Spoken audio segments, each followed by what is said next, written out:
I don't have a pension. The thing with a pension is once you put the money in, you cannot get it back out. My clients were ultra high net worth. When you see that kind of wealth and you're immersed in that kind of life, your perspectives change. What are the ways in which we can get rich? You want to be an owner. Do you think that anyone can get rich? No. Did I say that? Oh my God. I'm telling you guys too much. When I first started working in banking, I didn't tell my mum how much I earned. She wouldn't get it. You can't have people dragging you down. If your money is in cash, you are not investing, you are saving. But if you're going to invest, the first thing you have to do is check if there are any tax efficient ways to do it. It sounds simple, right? Just open an ISA, invest, and I'm going to be a millionaire. So then a lot of people will be like, well, why doesn't everyone do it? The thing about becoming an ISA millionaire is I hope you guys are excited to get into this episode. Don't forget, if you would like to purchase an investment property in Dubai, make sure to fill out the form below and book a free consultation with me. Welcome to the Building Wealth with No Borders podcast with me, Lamide Elizabeth, where I'll be bringing you guests from around the world to share their strategies on building wealth. And today we are back in London at Myriad Studios, and we are welcoming back our most watched guest of season 1, ex-Goldman Sachs high net worth wealth manager, serial property investor and developer, and founder of Propelle, Ayesha Ofori. Welcome back. Thank you for having me. How does it feel? It's crazy. I was saying to you before that, when I came in, you asked me how come I'm not wearing the Propelle jumper. And I told you because last time my mum told me off. She said, she calls it TV. How can you go on TV, looking like that? You didn't even look nice like the other lady. So this time I've made an effort. But I didn't expect it to do what it did. I thought, okay, we're going to record. Yes, people will want to hear it. I don't know. I thought maybe 10,000 views, 20,000, but over 300,000. That is wild. Yeah. But I'm glad everyone loves it. And happy to share more nuggets if it's helping people. Good. Well, I'm excited to have you back. And on this episode, I kind of want to get your thoughts on how to get rich. I really want to get into what you know about that topic. However, I do want us to start with addressing a couple of lingering comments and questions from the last episode, which I think will be so interesting to get into. So one of the things you mentioned in the last episode, you were talking about this house that you wanted to buy and you were saying that the price was dropping and you didn't want to purchase it and then you kind of regret it and you wanted to purchase it and now you wish you had got it, the one on my road. I think so, yeah. Is it the one on your road? I think so, yeah. So a lot of people were kind of if the price was dropping, why didn't you purchase it? Yeah. So let's say I had bought it at the time that I saw it. Let's say it was worth, let's just pick random numbers. Let's say it was worth 5 million. If I had bought it at that point, then I would have locked in the price at 5 million. Mm-hmm. If it's going down and down and down, and let's say 12 months from then, the price would have been 4.5 million. Why wouldn't I wait to lock it in at 4.5 million? Because then I'm getting it at a cheaper price. Why would I lock it in at a higher number when I know the price is falling? You might as well just wait and get it at a lower price. Right. So that was literally my strategy behind it. Why would I buy a depreciating asset? I might as well wait until I think it's at the lowest point and then I'll buy it. But then if you know it's going to go up past that 5 million, or was your plan to wait till it got to 4.5 and then buy it? Yeah, so it gets to 4.5 or it gets to 4 and then I buy it for 4 and then the market turns and then it goes back up. I mean, technically, yeah, I could have said, okay, let me just buy it now at 5, even though it's going to come down a bit. I still believe long-term it's going to come back up. So it doesn't really matter. But you do have to look after the pennies in a sense of wherever you can see the opportunity to try and make some money, even if it's not a lot, I think you have to do it. And that's something that I saw a lot in some of my clients when I was at Goldman. Mm-hmm. They would look after every single penny. And sometimes I'd be like, but you have so much wealth. Why does this matter? And then I realized it was their mentality.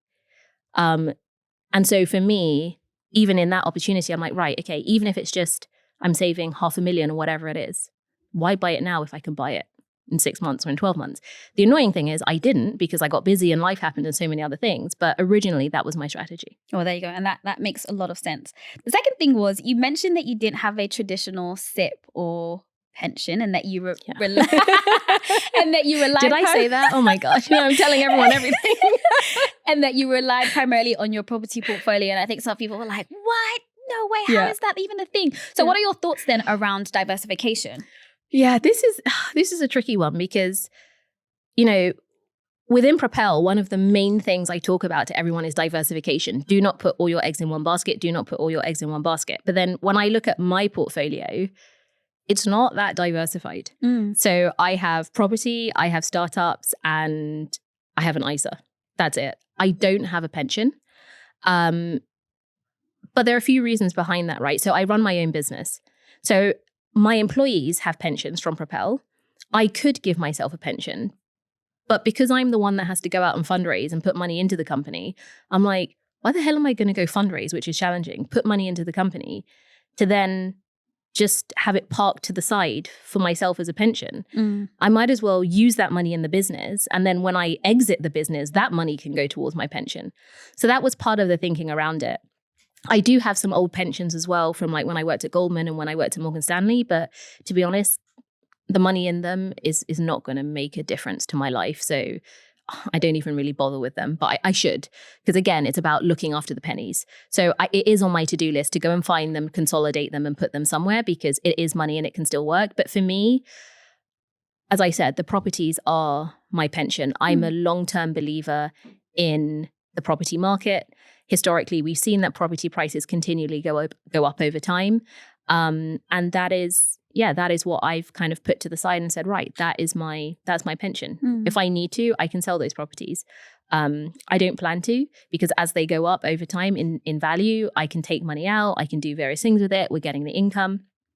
But I think it's just important for people to make sure you know what your pension is, whether it's a traditional pension or whether it's property. You need to have something that is going to be there for you to provide for you in the future. Yeah. And also, I think people don't realize that pensions are just like, okay, there are obviously the benefits of like, oh, whatever, the government does this or your company adds to it. But then it's also just invested. A lot of it's just invested in the stock market anyways. It is. So, and that's sometimes what people don't realize. So your pension is invested in a lot of the same stuff that you could invest your ISA in. The difference are the tax benefits and also having your employer be able to contribute. So what I say to people is, if you kind of have to weigh it up, and it really comes down to sort of your personality and what you prefer to do with your money, right? The thing with a pension is once you put the money in, you cannot get it back out. Not until you get to that point where you can actually, when you're about to retire and you take the money out. Exactly. Whereas if I build up my own pension on the side in property, I can access that money anytime I like. I can sell a property and then I have money. Whereas if it's in a pension, that's it. You cannot get it back out. And so sometimes people say to me, oh, I have a bit of excess money. Should I put it in an ISA? Should I put it in a SIP? And it's like, well, what you would invest in both of those things is very similar. You can invest in the same types, exactly the same funds as you would in an ISA and a SIP. The difference is an ISA, if you put your money in today and tomorrow you're like, actually, I want to take it out, you can go through that process. It's liquid. You can get your money back. Once it's in the SIP, you can't. But for some people, that might be good. Yeah. Because if you're the person that you always don't have self-restraint and you're always dipping, maybe the SIP is good for you because once it's in, it's in. And that's the thing about personal finances. You really just have to do what makes sense for you. Okay, so the last one on this is, and this one kind of got me annoyed. Okay. And I think I probably left a couple of maybe sassy responses in the comments. But I don't know where people got this from. But so towards the end, you were speaking about your partner being a really good investment and etc. And somehow some people, and it was women as well, which really surprised me. I think, we were talking about what's your best investment. And then you said, like a property, and then you said you were actually going to say your husband was a good investment. You didn't say anything that was crazy. But people were like, oh, assuming that you were dragging your husband along, or that you were a wealthy woman who then had a husband who was like a leech, and like you my were... husband. Yeah. I was like... And I was just like, first of all, where did you get this from? But I also think that when people see high achieving black women, it's either like they think that if you're dating up or you're dating well if you're dating outside of the race, or they just assume that you're single and you're struggling to get someone, or that the person you are with is not on your level. And I was just like, I think I might have even said, he's got a PhD from Cambridge. Like, what are you talking about? But I just wanted to... Obviously, we don't have to go super deep into it, and I'm sure your husband doesn't want all his business out there. But I just wanted to get your thoughts on that. So first of all, you can tell I didn't read all of the comments. Which is good. No, what I've realized sometimes is, you know what, I say what I'm going to say and I hope it's useful to people, but I don't need to read every single comment. Which is good, yeah. But Tony, oh my gosh. Yeah. Tony is legitimately one of the smartest people I have ever met. He's one of the smartest people that I know. The way his brain works is insane. As you said, he's got a PhD from Cambridge that he got in his 20s, like super young. I think he was one of the youngest people to get a PhD. And it's in physics. Like he's next level genius. Also has a career or had a career in banking, worked at Goldman Sachs, worked at Bank of America. And then he left a couple of years ago to start his own businesses. But no, we go toe to toe. Like, yeah, we support each other, but he's doing his thing. He's actually killing it as well. We're both, I guess, breadwinners, if you like. 100%. But do you have any thoughts on women choosing a partner when it becomes in relation to building wealth? Yeah, someone asked me this recently. You can't have people dragging you down. You just can't. You can't have people holding you back. I think it's true in your partner. I think it's true in your friendship circles. And I think it's true in family. Now, I'm not saying to ditch people. Like, that's not what I'm saying at all. But certain people, if they don't get the level that you're at or where they're trying or where you're trying to get to, and they cannot help you get there, or they're not willing to try to help you get there, then I just wouldn't tell them certain things, or they don't need to be part of everything. Now, I'm lucky with Tony because he gets it. Not only that, because he is so intelligent, like he's basically like my de facto board advisor. He isn't an official board advisor, but I go to him with so much stuff. I'm like, oh, this happened. I'm thinking if I do this thing or do that thing, then I can do this. Like, what do you think? So I go to him often to get his opinion. Sometimes I don't take it and it does frustrate him. He's like, why are you bothering to ask my opinion if you're not going to do what I said? Because I need to have all the perspectives. So now I have all the perspectives. Now I can make a decision.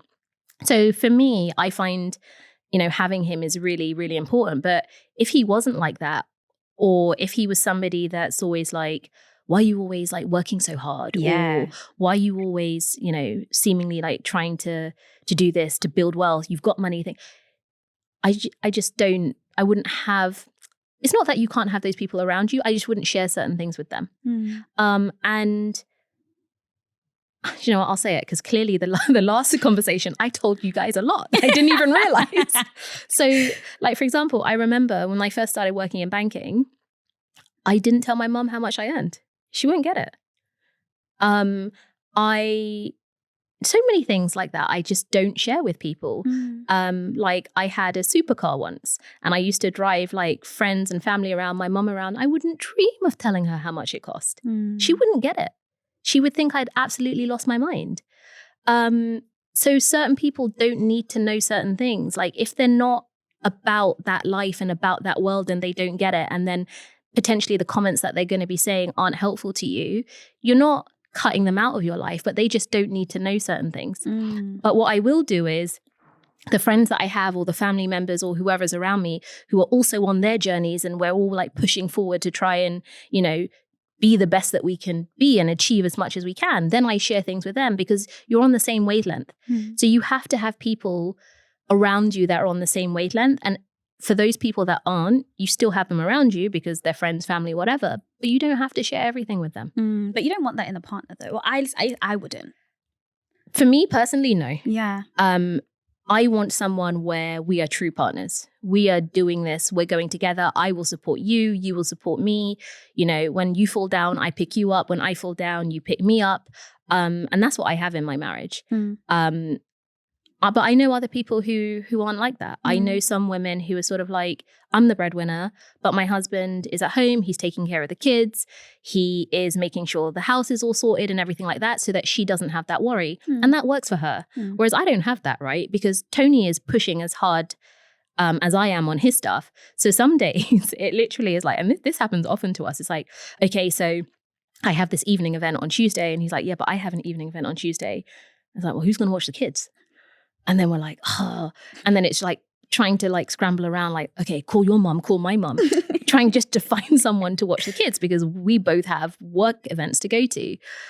So I say that's one of the challenges because we are both focused on progressing like our businesses.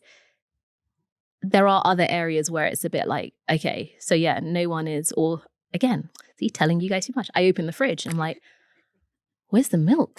Like, why has no one done the shopping? Like, well, I've been busy. Well, you've been busy. Okay, right, we need to start online shopping. Like, so there are other things, challenges that exactly. it might present. Fair.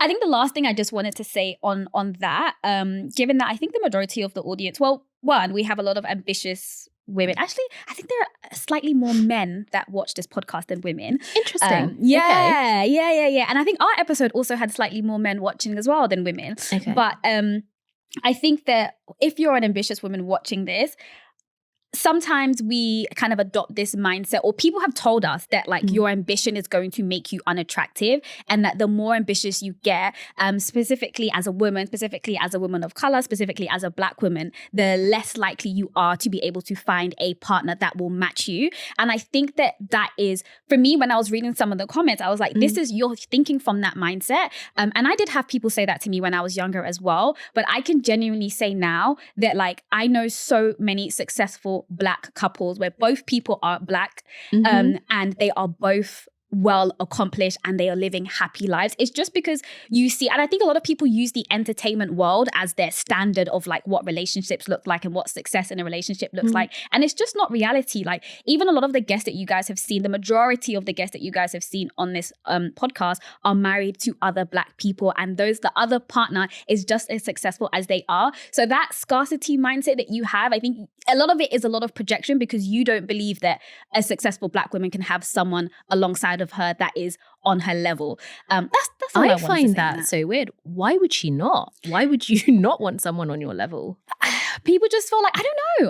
I just honestly, I don't know. I think it's social media and what it projects to us. For me, I'd be like, if you can't handle me, that's your business. Oh, then I'm going to go off and do my own thing.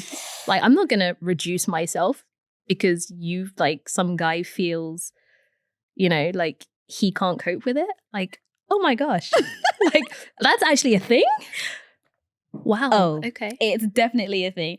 Okay, so let's move on to the question of how to get rich. Still trying. Okay, let's put it out that you to a lot of people would be rich. Yes. Okay, but to your exposure, you've probably seen richer people that probably makes you feel like, oh, please, I'm broke, right? But from what you have seen, from the clients that you have managed at Goldman Sachs, from the network that you have, from your own personal experiences, what are the ways in which we can get rich? If you're enjoying this content, please don't forget to hit the like button and subscribe. And if you would like to become an international property investor in Dubai or in the UK, the link to book a free consultation will be in the description box below. If you're not quite ready to invest yet, check out the affordable video courses that will also be linked in the description box below. And if you would like to relocate to Dubai, set up your business in Dubai, or anything else related to relocating to Dubai, check out www.theprofessionalnetwork.com. Yeah, so before I get into that, I think what you said about, because I've seen certain things, like my version of rich is different to other people's. Absolutely. But also what I find is that just as humans, when we set ourselves a goal and we reach the goal, you move the goalpost. And then you move the goalpost again. And I think that wasn't something I really appreciated until I was having a conversation with Tony the other day. And I was talking about Propelle, and that when I eventually, the plan is to sell it and exit. And then I was telling him like how much money I want. And he's like, why do you need so much money? He's like, what on earth would you do with it? I was like, don't watch that. Like, I have plans. Like, I know what I'm going to do. But I think it's because when I first started talking to him about it, the number was a lot lower. But then obviously I'm further forward with the business. I know more. So now, again, the goalposts have moved. And what I realized is, because I used to say to people like, yeah, when I exit, they say, okay, what are you going to do? And I was like, oh, that's it. I'm going to retire. But actually, knowing me, I probably won't. I'll just set new goalposts and do something else. But I think one of the big things for me, and even before Goldman, so I went to a private school. I don't know if we spoke about this last time, but I saw a lot of wealth then. And I think that was it impacted me a lot, because I wouldn't say, I definitely didn't come from a wealthy background like them. And so as a young child, I was kind of like, I don't know, Monday to Friday around these really wealthy kids, and then Saturday and Sunday with my family. And we were okay, but we weren't anywhere near that level of wealth. So it was just very clear to me from an early age what money could do for you. And then I think when I went to Goldman, it was just even more in my face, because then again, I was around these people all the time. And at Goldman, my clients were ultra high net worth. So we're talking anywhere from 10 million up to billionaires. Like, when you see that kind of wealth and you're immersed in that kind of life, your perspectives change. And for me, I think things changed in a good way, because I realized, so I can do that. Whereas before I would have been like, oh no, that's the life that those kind of people have. Like, where I'm from, like, we don't do that thing. You get a job, you work, and you save some money, you invest a bit, and you get pay rises, and you just move your way up the corporate ladder. But it was when I was exposed to it. And I think because of the type of client that I had, it really showed me what was possible. So when I first started at Goldman, I think I did what a lot of people do. You go to the rich list, the Sunday Times rich list, you look at the richest people and you reach out to them, and everyone does that. They're so overbanked, they're not interested. So I had to get creative and find new clients. So what I realized also is, before people give you their money, they have to trust you. So I was like, well, what the hell do I have in common with some like 70-year-old white guy whose money has been passed down generation over generation? How am I going to persuade him to give me his money? And I had some meetings with guys like that, and it was exactly what I thought. I think a lot of them just took the meeting because they were curious. I was told that on the phone I sound white, so I obviously get there and then they open the door and see me. And I think for some of them, they were genuinely like, oh, this young Black woman is here and she's younger than my children. And for them, it was just novelty, but they weren't going to give me their money. So I realized that I had to do something else. So what I did was I started to target people who are what I call new money. So they were just like me, just like you, but then they had a business that they sold for a lot of money. So one of my clients actually used to be on benefits. She used to be on benefits. She came up with a business idea, sold it to a private equity company, and she made 60 million. But she still remembered who she was before she had the money. And so whenever I would go over and speak to her, like, we just clicked. She was just normal, but now she had money. So what I realized was, if people like her could do it, and others like my clients like that, then I could do it. And I think it's like, you have to be able to see things in order to believe that you can do it too. And that's what it did for me.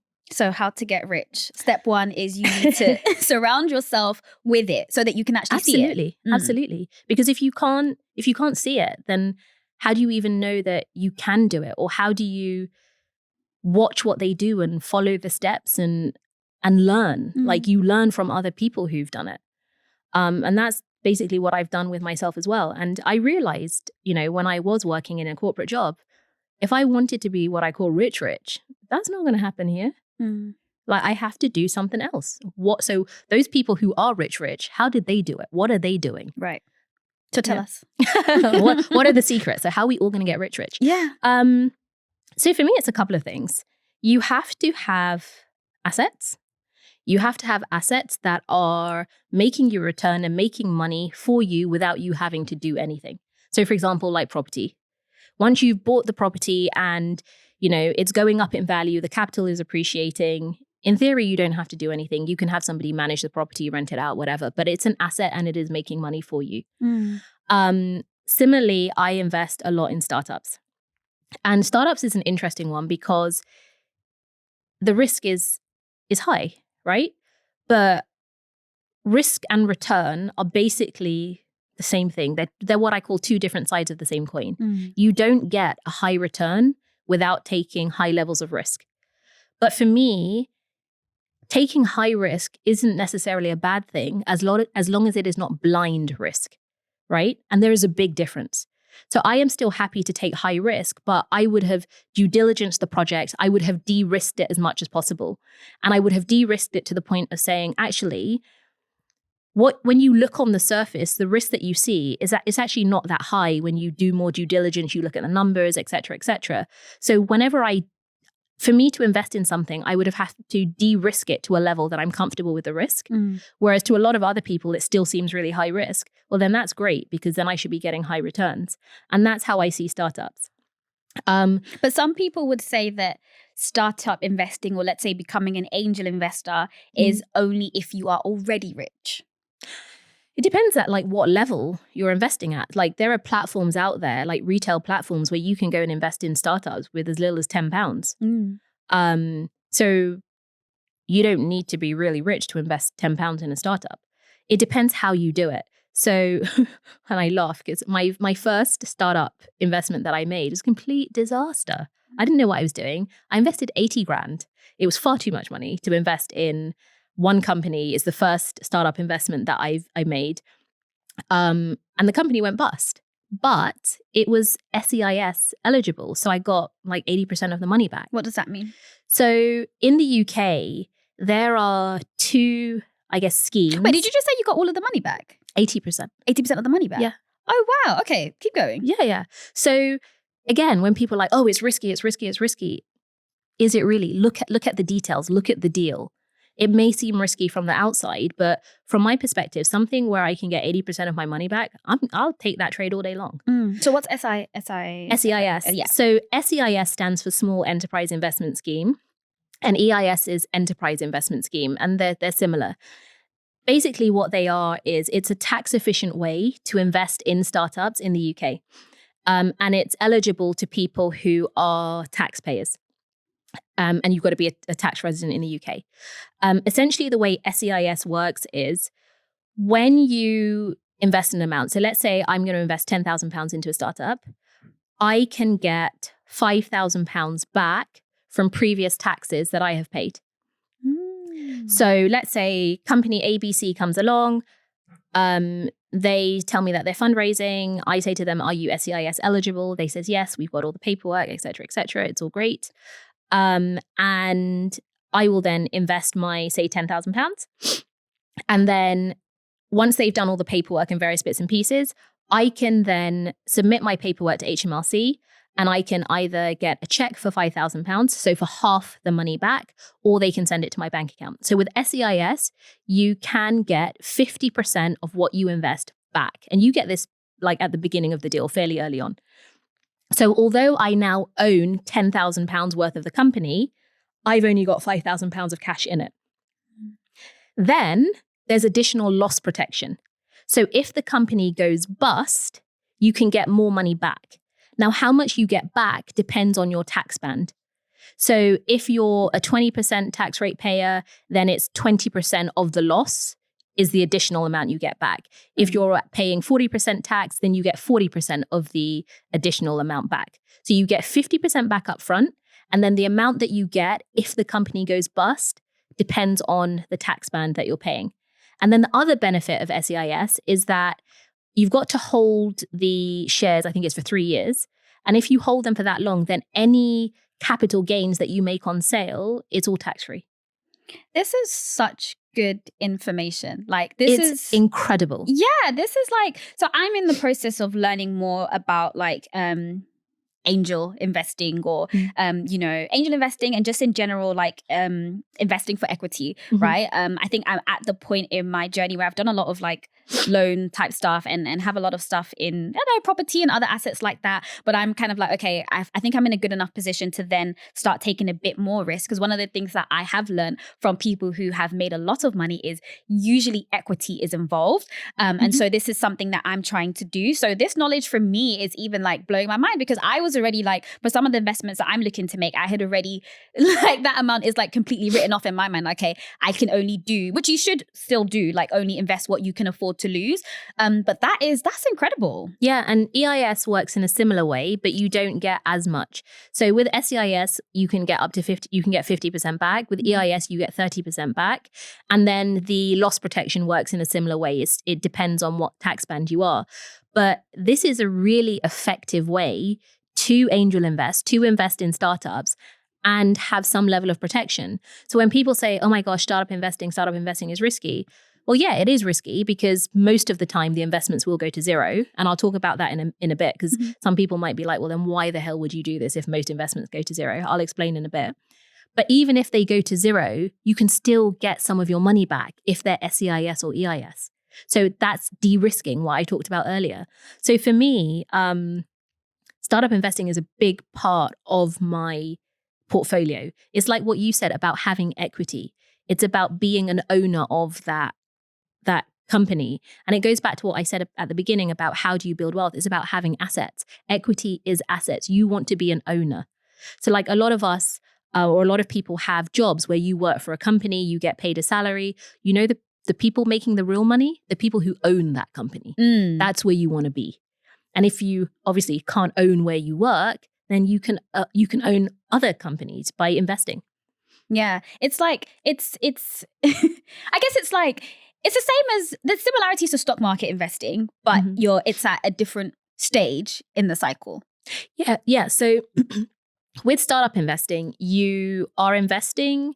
It depends where you invest. So there are different stages of an early stage company. So the earliest stage is called pre-seed. This is when the company barely even exists. Let's say it's registered at Companies House, but there's probably not even a company. So it's an idea in someone's head, and they might have like a presentation like that explains what the business is going to be. So if you think about the name pre-seed, there isn't even a seed. And so at that point, the risk is really high, right? Because it's just an idea in someone's head. How do they even turn it into a company? The next stage after pre-seed is called seed.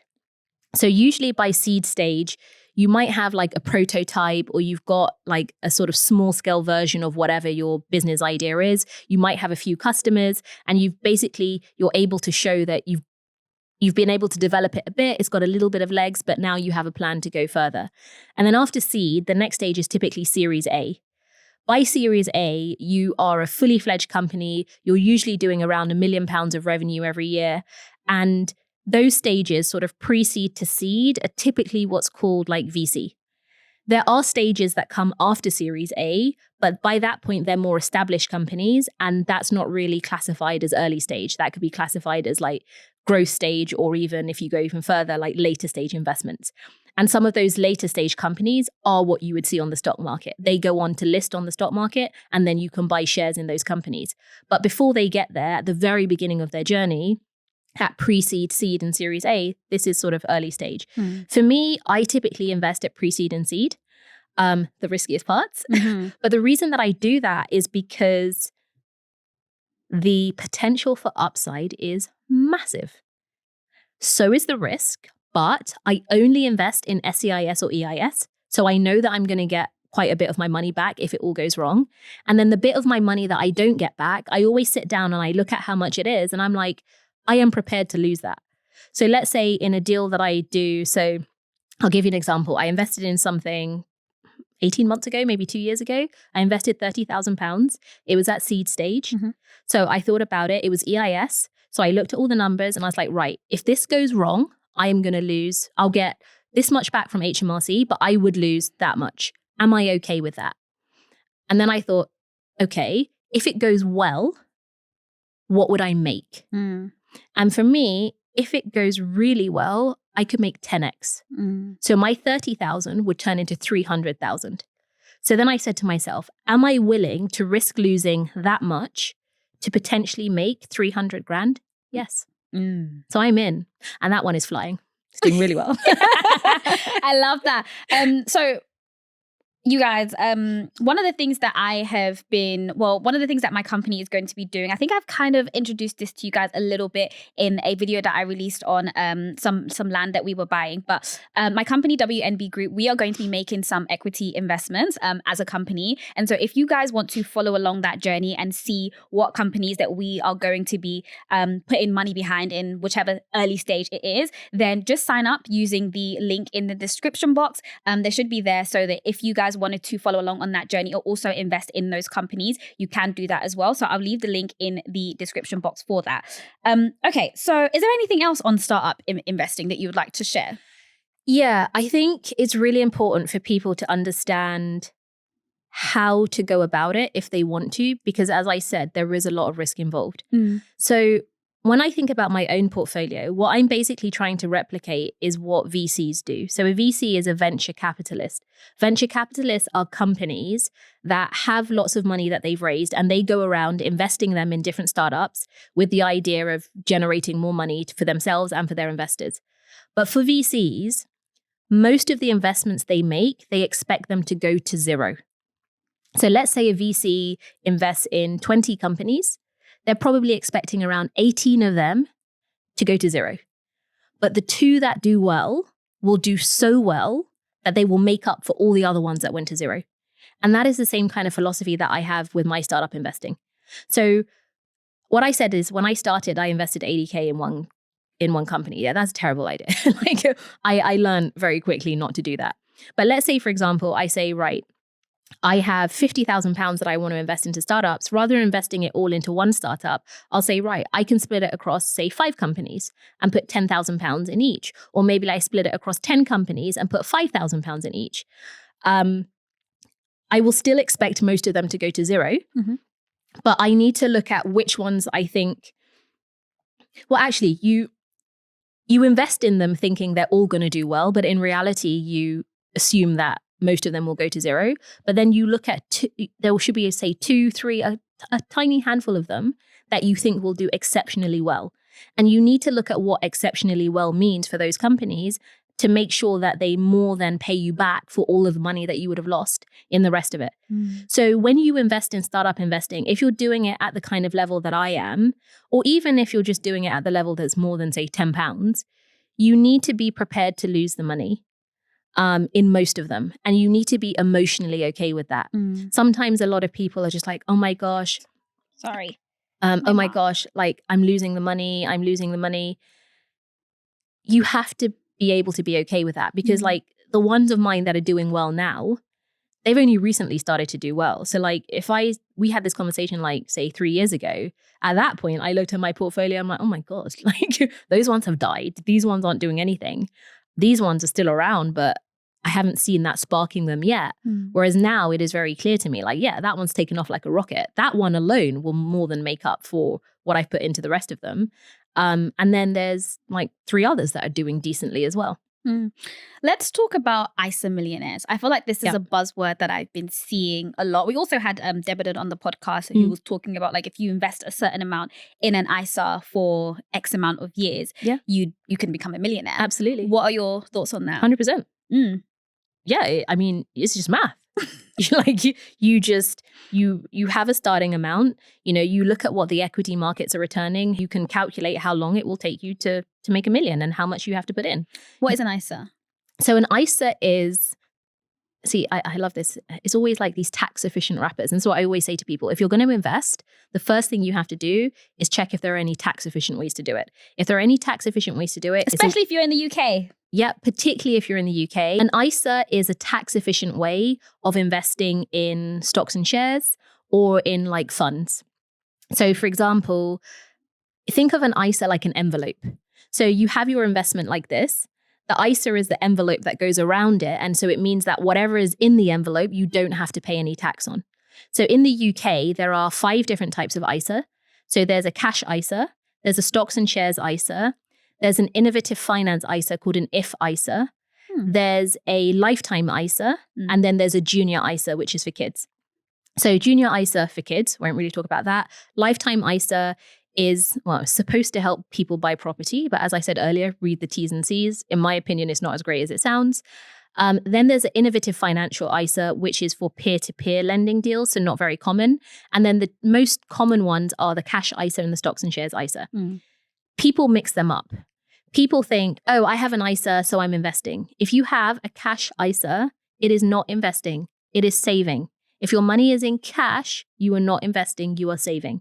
So the stocks and shares ISA is the one that allows people to invest, as I said, in the stock market or in, say, mutual funds. So like on the Propelle platform, we work with Vanguard, BlackRock, HSBC, so really big fund managers. So you can buy funds or stocks and shares within this ISA wrapper, and you have an annual allowance every tax year of £20,000. So you can invest £20,000 every single tax year into this ISA. You do not have to pay any tax on your gains. All of the money you make in that ISA is tax-free. So that's how you can become an ISA millionaire. You open your ISA as early as possible. You invest on a regular basis. And if you do it for the long term, I mean, it's relatively easy. Guys, if you're watching this and you're in the UK and you do not have an ISA, your action point, you can do it whilst you're watching this. Open one up. It's literally not difficult. Like, it literally takes, how long does it take? I mean, we designed it on our app, so it takes less than 5 minutes. Less than 5 minutes. You can do it by the time you get to the end of this episode. There's no catch with ISAs. Nope. There's no catch. So yeah, I will leave a link in the description box as well if you guys want to open up your ISA through the Propelle app. Sorry, but you were going to say something. Yeah, so I mean, it sounds simple, right? Just open an ISA, invest, and I'm going to be a millionaire. So then a lot of people will be like, well, why doesn't everyone do it? The thing about becoming an ISA millionaire is because you become an ISA millionaire in the future. It will happen later. So you might be, I don't know, depends on how early you start, 50, 60, 70, etc. And I think with a lot of people, and I maybe have mentioned this before, they want money now. Yeah. I want to be a millionaire today or tomorrow, not in 50 years' time. But it's really important to remember that, you know, for a lot of us, we will get to 50. And you will be so happy with yourself if you have got £1 million or more there ready. That was so funny because that was literally one of like the so we had Deborah and he really big into stocks and stuff, right? So this is one of the things that he was saying. And a lot of the comments were like, 30 years? I can't wait 30 years. And I'm just like, how do you expect, people think you can just become a millionaire like that, or you can just build generational wealth like that. Like 30 years in the grand scheme of things, it's not that much to be a millionaire. Yeah. For me, I want to kind of cover all bases. So I have my ISA. I want my £1 million in the future, but I also want money sooner. Yeah. And that's why I have the investments that I do. But as I said, it's not without risk. What a lot of people want is to have the money now today and not have any risk. Yeah. That is impossible. So you have to decide what you want. Do you want the £1 million with little risk or less risk? But then you're going to get it in the future, quite some time in the future. If you want more money today, then the only way to get higher returns is to take higher risk. And that isn't suitable for everybody. But if it is suitable for you, then, as I said, it's not about taking blind risk. It's about de-risking, finding out as much information as possible, understanding what the risks are. Can you afford to take that risk? Do you think that anyone can get rich? No. Depends on your mindset. Ooh. So I think anybody physically, yes, any person can get rich, but it really depends on your mindset. Some people just don't have the right mindset. And that is what's going to hold them back. They themselves are stopping themselves from becoming wealthy. But okay. So like that's not bad though. If it's just the mindset. So do you think that people are fixed in their mindset? Do you think like that's something you could just work on, get a business coach? I mean, there's a whole book on this, right? I can't remember what it's called. But Psychology of Money? No, it's about having how to not have a fixed mindset. Oh, I'll look it up and I can tell you. In fact, Tony was the one who's like, Ayesha, you have to read this book. He's like, read this book. It's all about having a growth mindset. I think that might even be the title. You can change your mindset, but it's very difficult. You have to work at it. It doesn't happen overnight. And if you have people around you who have fixed mindsets, who have scarcity mindsets, it is very, very difficult for you to step away from that. And that goes back to what I said at the beginning about it really matters who you have around you and who you're sharing certain bits of information with. It can be done, but it requires effort. So one of the things that's going around on social media at the moment, I don't know if you've seen Emma Greed's interview with Stephen Bartlett on Diary of a CEO. I haven't watched it, but have you seen the clips? I've seen lots of them. Yeah. Have you seen the clips on like work-life balance and stuff? Yeah, I did. All right. So one of the questions I want to ask you is about the work required to get rich, the work required to get to the level that you're at now. And I want you to tell me as if there were no cameras here. So I don't want you to think about, oh, but you know, someone out there might not have the ability. Like, no. What is the work that is required to get rich? It's hard. You have to be relentless. You have to make sacrifices. There are going to be things that you have to do that other people will think you're absolutely mad and that you're crazy. You might not see rewards for a while, and you'll doubt yourself and you'll wonder what you're doing. But you have to have that conviction that you're going in the right place, in the right direction, and you have to back yourself. Otherwise, you just wouldn't do it. It doesn't come easy unless you're born into wealth. It's hard. It's hard to build. And if it wasn't, everyone would do it. But it's not impossible. And I think anyone can do it with the right mindset. But as I said, like, I absolutely make sacrifices. Yeah. What does your current work schedule look like? I mean, it's insane. First of all, I have a lot of help. I have a nanny who helps with the kids. She works Tuesdays to Fridays, 7 a.m. to 7 p.m. Then on Mondays and Fridays, she starts in the afternoon. So on Mondays and Fridays, we have to take the kids to school ourselves. On Mondays and Fridays, I'm mad.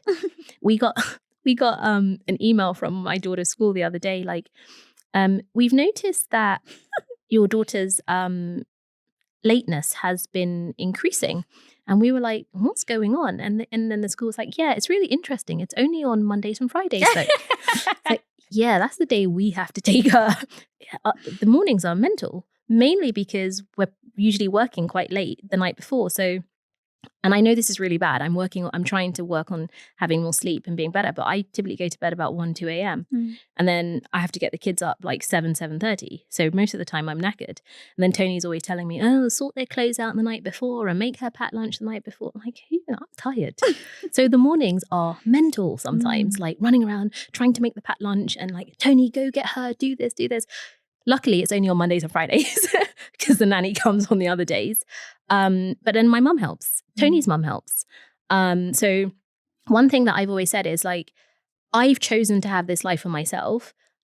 I do have to make sacrifices with my kids, but I don't want their lives to suffer. So my daughter, particularly my elder one, she has an insane amount of extracurricular activities. So Mondays, she has tennis after school. Tuesday, she has swimming after school. Wednesday morning, she has chess before school. Then Wednesday after school, she has judo. Thursday, she has gymnastics. Oh my God, I'm tired for her. And then Friday, she does play ball. I mean, she loves it. But I just can't take her to all of those things. So I have to rope other people in to help. And even last week, she had her school play. But I got invited to go to an event hosted by Christina Blanique, who's the CEO of Manolo Blahnik. And I was like, do I go meet Christina Blanique? Do I go to my daughter's school play where she's probably going to have 2 lines? I mean, like for some of the younger kids, like, one of them was a slug in the play. I'm just like, like, really? And so I said to her, I was like, I'm really sorry, but I can't make it. I asked my mum to go instead. I was like, Nanny's going to come and Daddy's going to come, but I can't make it. And I can't make it because I need to go to this event. And this event is important to me because I'm fundraising for Propelle. So I'm raising money for the business and I need to be meeting wealthy people who can invest in my company. And so I need to go to this event. She's like, sure, mummy, don't worry. She's like, yeah, you go do it. She's like, and you need to keep the company running because when I take it over, and then she just carried on. No way! Yeah, isn't she like 6 or something? She's 8. She's already told me she's going to be running Propelle. She overheard me talking to somebody about exit options and selling it in the future. And she's like, but you can't. And I was like, why? Like, that's the whole point. And that's the point, just to be clear. I would only sell it to somebody who understands the values and would continue that and could grow it even further. Right. Like, it's really important to me, like what we're doing in terms of like financially empowering women. So I wouldn't just sell it, be like, yeah, I've got my money, I'm out, I'm done. Like, what we're doing really matters. But as I said, yes, this is also to make money. But she's like, no, she's like, I'm going to run it. She says, can I do it at 16 or do I have to be 18? Oh, bless. But yeah, there are sacrifices. Life is challenging. Some days it's a lot. Some days I do question it.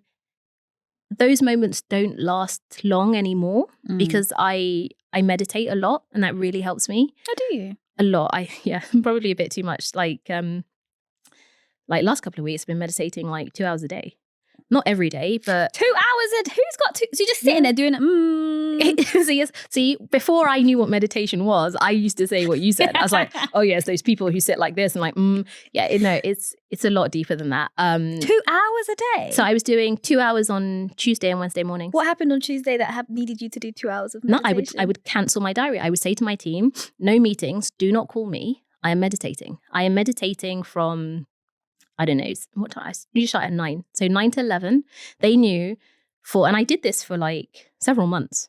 Tuesday and Wednesday mornings from 9 to 11, I am meditating. Even my mum, my sister. So is that when there's nothing in your mind or you're thinking about things? I do different types of meditation. Okay. So sometimes it's about clearing my mind, and I can now get to states where there is nothing in my mind. But it took a long time for me to get there. When I first started, I'm like, I can hear the bee, I can hear the bus, I can hear that person walk past the window. I'm like, this is such a waste of time. But I stuck with it. But I use it a lot. It really helps me mentally. I'm also big on manifestation, which is tied to my meditation as well. So that massively helps me.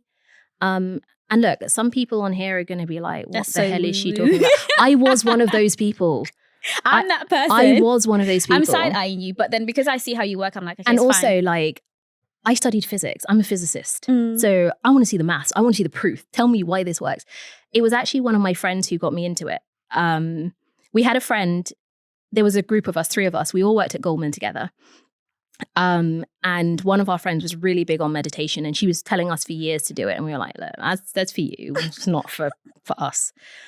And then something happened to one of my other friends, and this friend kept saying to her, meditate, it will help, meditate, it will help.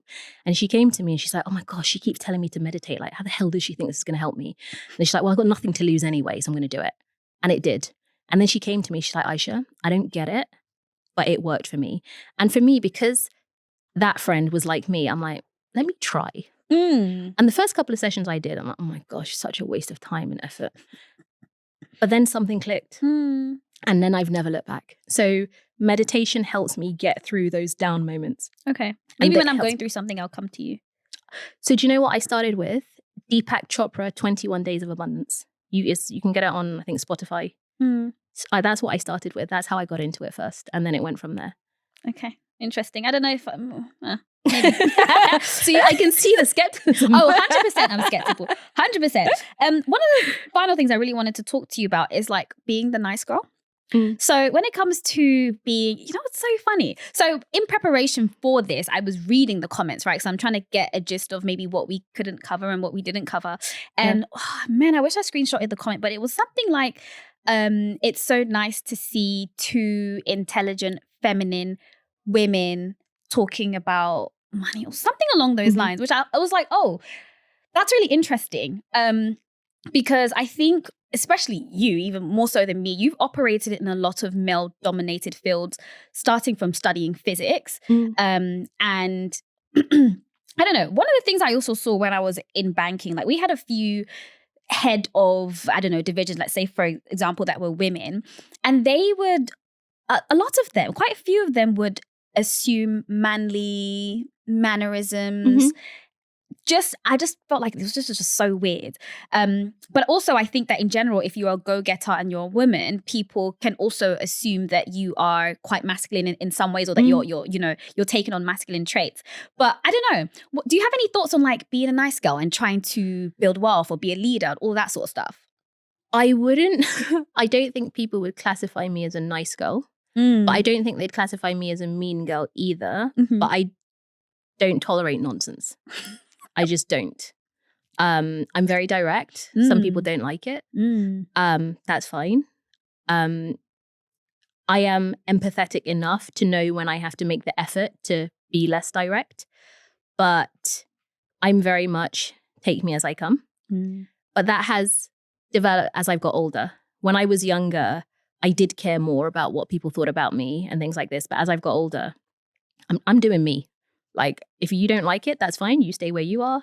I'll be where I am and doing my thing. When it comes to being in sort of male-dominated environments, and like, I get what you're saying about like, sort of like emulating masculine traits. I actually find the opposite is quite powerful. So I think that In terms of like standing my ground, being forceful, defending myself, I can go toe to toe with a man, absolutely. And in banking, you kind of have to. If you don't, they will literally wipe the floor with you. So you have to be confident and back yourself and that kind of thing. But in terms of like physically being very feminine, I would, in some cases, overplay that. Because I think then a lot of men tend to underestimate you. So when you do come with your force, they're just not prepared. And so you can use that to your advantage. And also, I think it makes you stand out. And it shouldn't be this way, but I think if people perceive you as being pretty, it helps. So what I would do is, if I was going to meet a new client, I will look $1 million freaking bucks. Absolutely. And I wasn't the only one who did this. So, and I remember I was with a colleague once and we were just sitting around and we're like, this is so funny. Like, look at all the women. It's like they've just stepped off the front cover of Vogue. So you would always know when I had a meeting, and my team would laugh at me. I'd like, some days I'd come in and they're like, no meeting today. Or I'd come in one day, they're like, wow, you have a meeting. Yeah. So when I had a meeting, everything's done. I want to make an impact. But for me, I play on the sort of feminine side. So I will wear a red dress, for example, and high heels, and I will put makeup on, and my hair will be amazing. But don't get it twisted. And that's just worked. That's worked for me. I'm laughing so much because you're like, I would never vocalize this, but like 100%, especially now that like I'm doing all the real estate stuff, 100,000%. Yep. Like, yeah. And I'm not saying I agree with it, by the way. Oh, I do. I'm just saying that this is how I've noticed things work. And so I work with the system.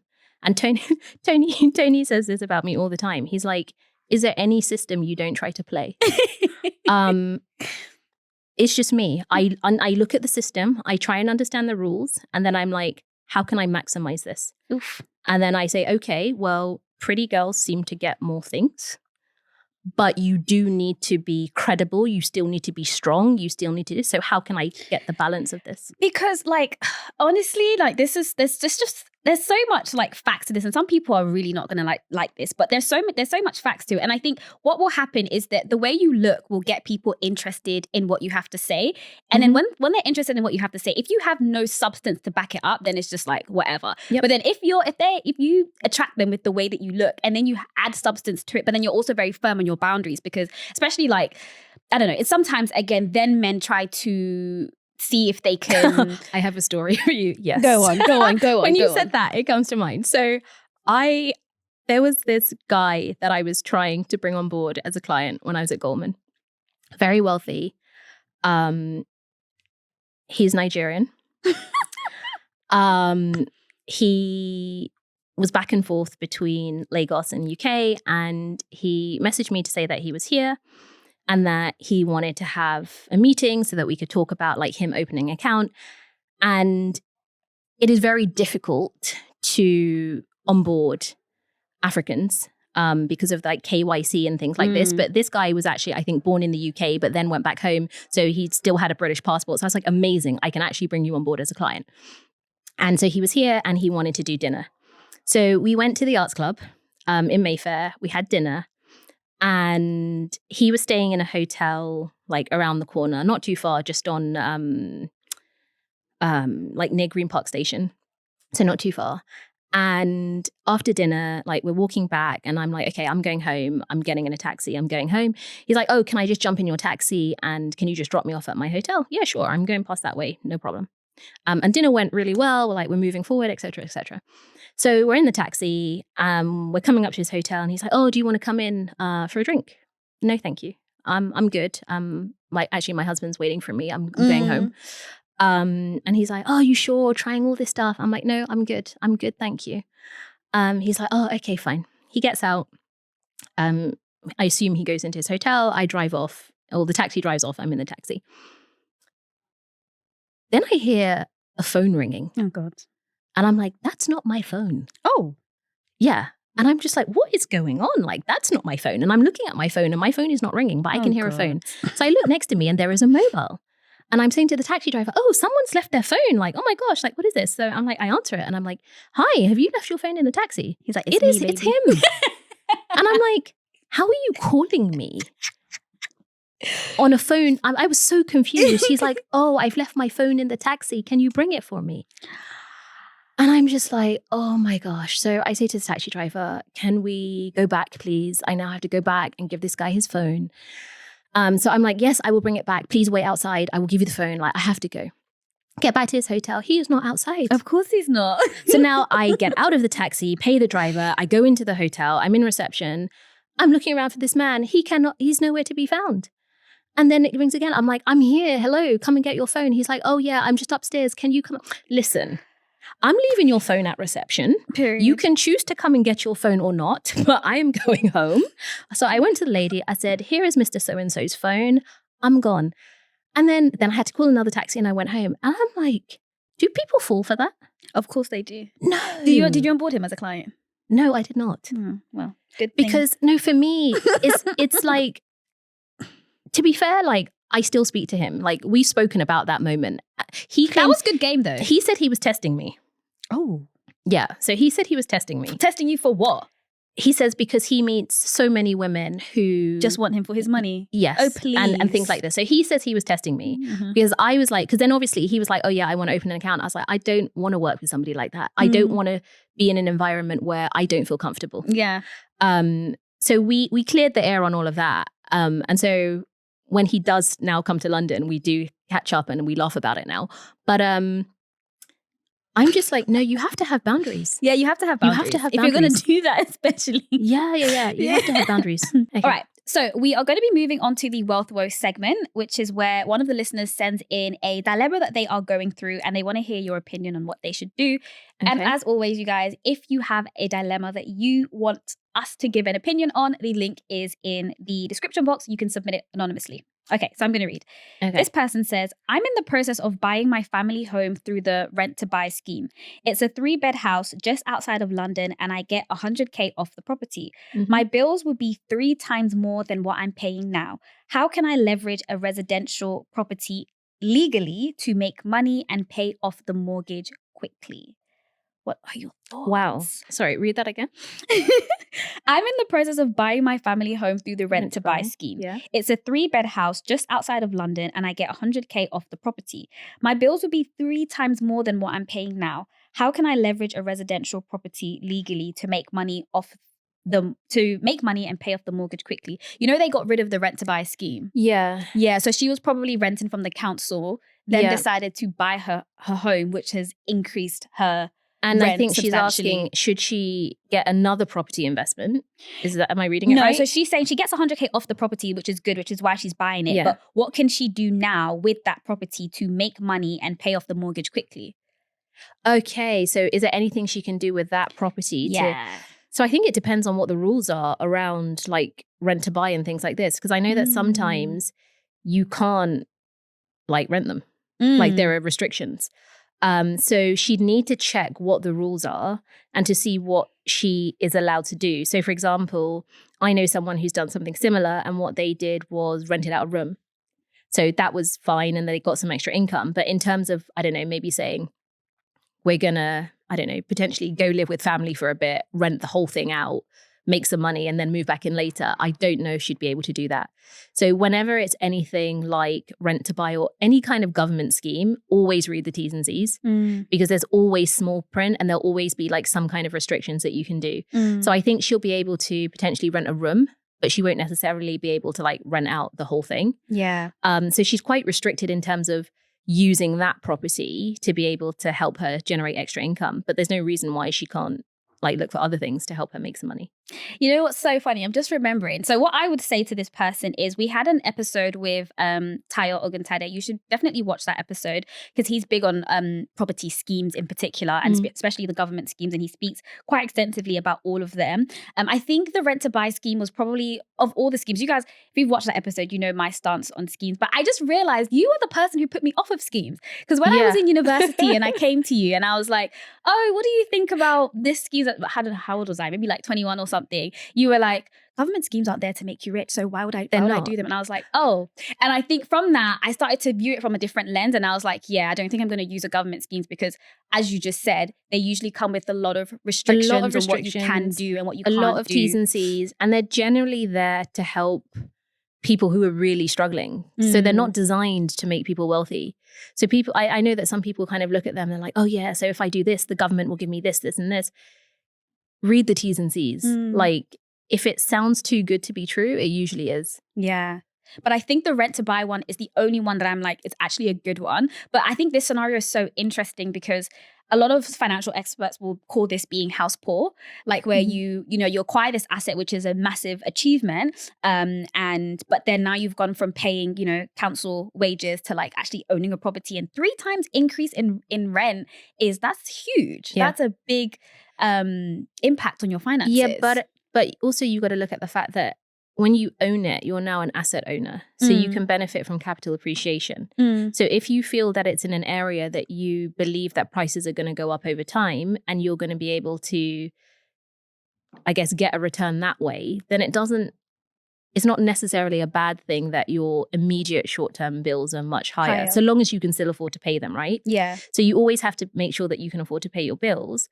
But maybe it's a case of, actually, it's fine for me to take that hit now because I'm expecting the value of this property to go up a lot. And maybe it's going to be one of those properties that double every 10 years. Yeah. And she's also already got equity, right? She got 100K off of the current price. So I would say the best thing that you could do, which you should be able to do, because the thing about the rent to buy scheme is that you don't, I don't know, but I think you finance it with a regular financial institution. So it should be the same as you getting your own investment property, as opposed to when you're tying into like the help to buy scheme and then you're in cahoots with the government. So I think the best thing you could do is to rent out those rooms. Ideally, if you can rent out, because it doesn't really say that she's a family. I don't know. But the reason I say check the T's and C's is because there's also like, there might also be like a restriction on how much of the property you can rent out, for example.